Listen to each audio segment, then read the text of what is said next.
Hi, Jenni. Why don't you introduce yourself and your firm to everybody that's watching today? Hi, everyone. I'm Jenni Huotari. I'm the National Practice Leader of our Outsourced and Managed Services practice, our Client Accounting and Advisory Service practice for Eide Bailly.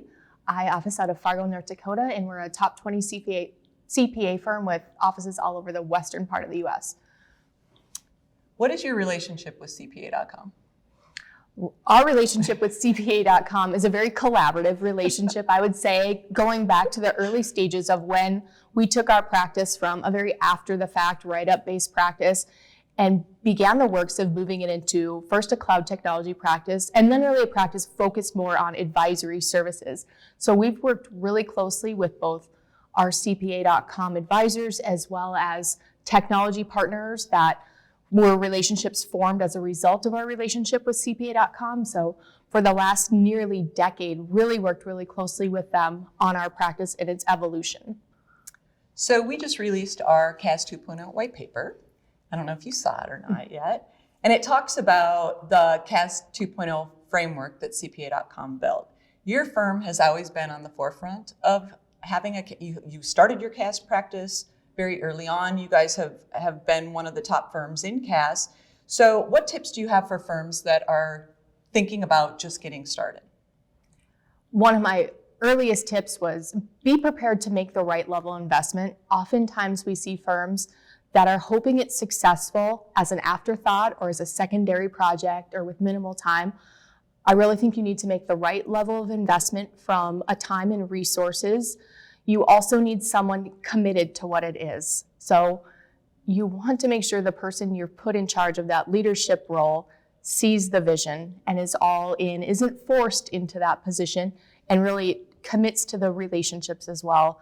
It's a great community, willing to share. I come to conferences and learn from everyone there. That person in that role, I think, really needs that mindset and that level of commitment. Yeah, we're big advocates of having a champion in the CAS group, a partner or a senior manager that is oversight by a partner. So that's a great piece of information. So you talked about your staff, you talked kind of about internal. Talk a little bit about what benefits your clients get from your CAS services. I think the primary benefit for our clients is a lot of peace of mind and comfort. For a lot of our clients, there was a disconnect or a discomfort from their understanding of the financial information, knowing it was important, getting it presented to them or available to them, but not really understanding it. And when they did understand it, knowing some things weren't great, how do we improve those things? And as we've worked to evolve our practice, we've not only been able to get them the information in a more timely way so that impacts can be made and positively impact their results, but they also understand, when we talk about these things, these metrics, these results, this is what it means. These are where we think you should improve, and these are the steps we think you should make, or let's talk about where you think you can make some action items to improve these results. And I think ultimately our clients just feel more connected to the financials and really their operations overall because they see how it all fits together, and it's not just that piece, their product or their clients or their service that they were most familiar with. They now see things really holistically. Yeah, I like that. So you're really talking about that advisory piece, right? So advisory is one of the megatrends, right? So what other megatrends have you seen that you think have shifted the CAS space? Technology overall. When I think of what it was when I first got into this, and the big debate was, should we go to the cloud? Oh, that sounds so scary. What will happen then? And it's such an afterthought right now. It's well, of course it would be in the cloud. And of course the systems would integrate. We need them to talk to each other. And then we became our focus on, we need to invest our time in the right things. So if what needs to be done doesn't add value, how do we automate it? And automation was really critical. And now I think we need to keep moving more towards insights. And those insights need to be produced by AI or other forms of technology that links together operational, non-financial, and financial information and presents it to us in a way that we have those conversations with our clients. I think the technology has allowed us to do a lot, but we're really just getting started. Yeah, I love that. So what other initiatives have you guys worked on as a firm recently?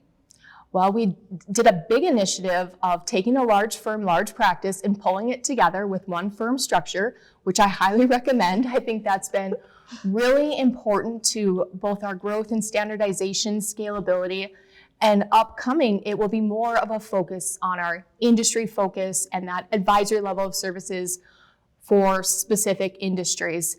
As a large firm, it was hard to really get real specific to start because we had clients that covered a wide range of industries and backgrounds, but we know in order to get to the right level of service we want with our clients, we need to go deeper and not wider with those.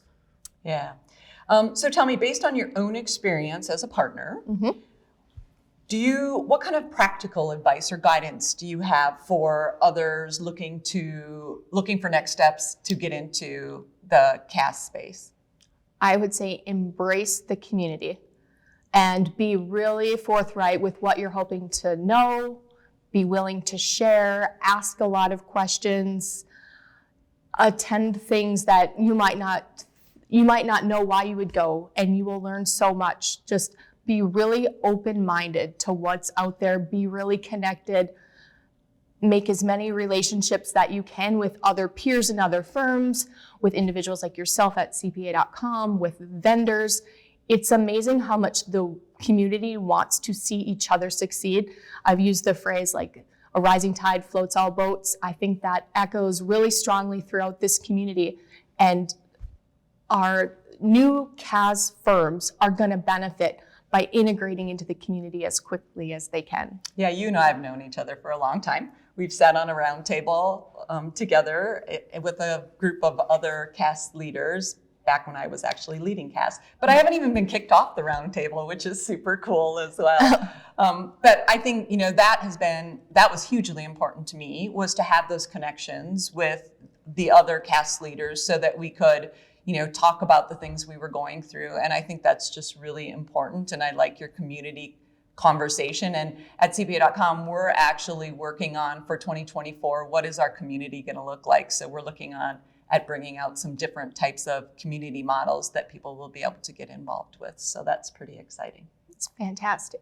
Well, thank you, Jenni, so much for joining me today. I love having conversations with you. You know that. I mean, we could probably sit and chat for hours and we might later. I know, we probably will. We'll be circling back around at some point, for sure, over the next couple of days. So I do appreciate your time. I always like talking to you. It's always a fun situation. And when they asked me, who do you want to interview? I said, I want to interview Jenni. That'll be fun. Like, it's an easy conversation. So again, thank you. And I appreciate your time as always.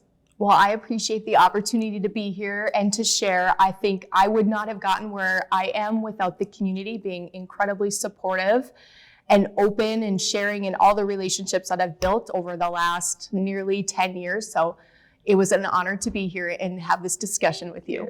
Fun.